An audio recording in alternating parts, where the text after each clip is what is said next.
ये बात समझ में आई नहीं और अम्मी ने समझाई नहीं। मैं कैसे मीठी बात करूं जब मैंने मिठाई खाई नहीं। बीबी पकाती है हलवा, फिर वो भी क्यों हलवाई नहीं। ये बात समझ में आई नहीं। नानी की मियाँ तो नाना है, दादी के मियाँ भी दादा है। जब मैंने आपा से ये पूछा, बाजी की मियाँ क्या बाजा है, वो हंस कर ये कहने लगे, ऐ भाई नहीं, ऐ भाई नहीं।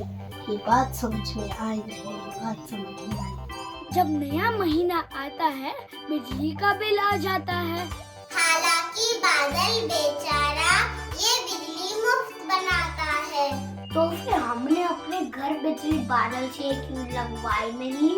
ये बात समझ में आई नहीं और अम्मी ने समझाई नहीं।